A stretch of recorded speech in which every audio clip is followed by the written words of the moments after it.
इस वीडियो में हम बात करेंगे भाई साहब कि कनाडा किन लोगों को बिल्कुल भी नहीं आना चाहिए। गलती से ही मत आ जाना, मूर्खता ही कर लोगे आप बहुत बड़ी बड़ी मेरे हिसाब से, क्योंकि मैंने पिछले 1 महीना यहाँ पे बिताया है और मेरे हिसाब से 100 लोगों से तो मिला ही होऊंगा लगभग 1-1.5 महीने में, क्योंकि मेरा काम घूमने का था, मिलने का ही काम था। तो आज ही मैं 3 लोगों से मिलूँगा, तो उस हिसाब से मैं आपको बताऊँगा कि भाई साहब किन लोगों को यहाँ पे बिल्कुल भी नहीं आना चाहिए।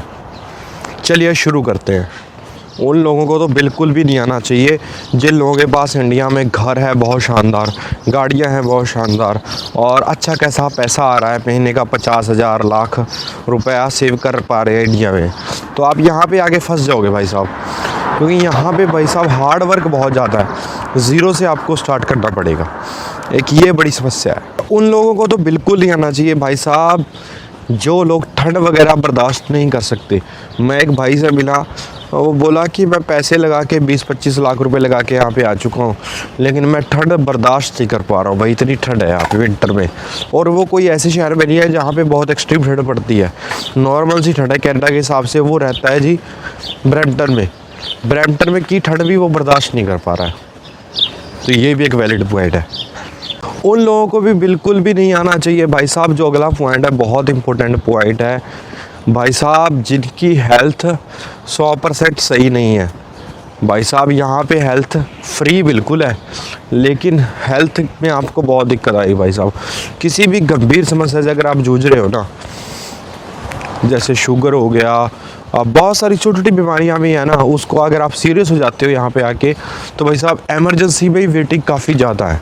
हेल्थ स्ट्रक्चर अच्छा बहुत है लेकिन कम है, बहुत नंबर नहीं पड़ता। फ्री भी है, बहुत सारी फैसिलिटी भी है, लेकिन भाई समस्या है इंडिया में अगर आपके पास 2 पैसे हैं ना, आपको तुरंत इलाज मिल जाता है, यहाँ तुरंत इलाज नहीं मिलता भाई। वो लोग भी थोड़ा ध्यान से आएँ। अगला पॉइंट भी बहुत इंपॉर्टेंट है। जो बंदा हार्ड वर्क नहीं कर सकता, लेबर काम नहीं कर सकता, जिसको शर्म आती है, वो वेटर का काम नहीं कर सकता, क्योंकि स्टार्टिंग में आपको कोई भी जॉब करनी पड़ सकती है। रिसेशन का टाइम है, कुछ भी करना पड़ सकता है भाई साहब।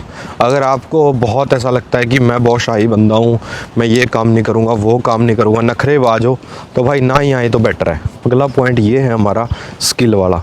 तो अगर आप इंडिया में कार के सीट कवर चढ़ाने भी आ जाते हैं ना, आपको कार का शौक़ है, कार का जितना भी काम होते हैं, कोई भी काम 2-4 काम सीख के आओ, तो आप भाई मज़े करोगे। अदरवाइज़ आप स्किल नहीं सीखोगे ना, तो सर्वाइव करोगे यहाँ पे बहुत ज़्यादा।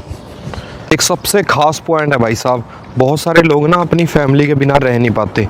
तो अगर आप फैमिली के बिना रह सकते हैं तो तभी आएँ भाई साहब अब यहाँ पे।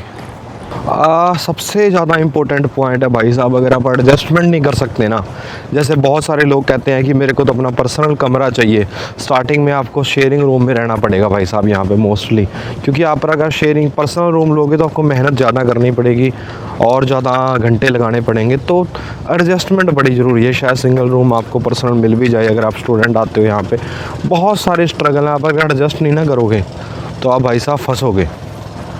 एडजस्टमेंट करनी सीखनी होगी भाई साहब इंडिया से, अगर नहीं करोगे तो ना ही आओ तो बेटर है। एडजस्टमेंट से रिगार्डिंग अगला क्वेश्चन भाई ये भी है, बहुत सारे लोग इंडिया में कारों में बाइक पे घूम रहे होंगे, लेकिन यहाँ पर आपको बस में भी ट्रैवल करना पड़ सकता है, पैदल भी ट्रैवल करना पड़ सकता है। जैसे मैं कर रहा हूँ 2 किलोमीटर ट्रैवल करके जा रहा हूँ पैदल, क्योंकि वहाँ पे जाने के लिए कोई यहाँ पे टेम्पो तो है नहीं, ऑटो तो है नहीं जहाँ पे आप ऑटो का हाथ दे के चले जाओगे, या बस से जाओ या पैदल जाओ, ट्रेन से जाओ, लेकिन उसकी बहुत ज़्यादा कंडीशंस होती हैं। तो भाई साहब एडजस्ट करना सीखना ही होगा।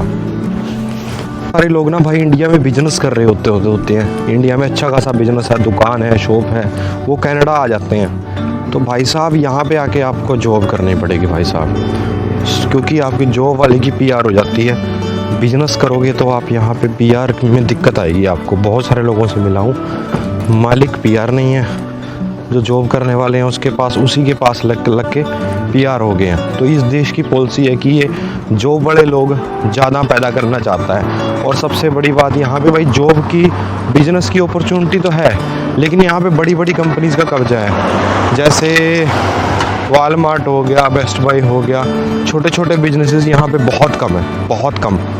कि भाई अब बात कर लेता हूँ कि भाई साहब किसको यहाँ पर आना चाहिए। जो बंदा यहाँ पे एडजस्ट हो सकता है, बिल्कुल इंडिया में कोई बड़े घर से नहीं है, इंडिया में रोज़गार की कमी है, घर पे सेविंग नहीं है, एक बार जैसे कैसे करके बस कनाडा आ सकता है। तो आप यहाँ पे भाई साहब उसके लिए तो बढ़िया है ये देश। जो भाई साहब यहाँ पे आके इंडिया में जिसके पास कुछ ज़्यादा सोर्सेज नहीं थे, इनकम का सोर्स नहीं था, इंडिया में बस इतना ही पैसा था कि एक बार घर वाले बस कनाडा भेज सकते हैं। बस इंडिया में जो ज़्यादा बिजनेस अपॉर्चुनिटी जिसको नहीं लग रही, वो यहाँ पे लेबर वर्क कर सकता है, हर तरीके का काम कर सकता है, हाथों से काम कर सकता है, और तो सब तरीके जो मैंने आपको प्रॉब्लम बताई उनको फेस कर सकता है ना, वही यहाँ पर आए।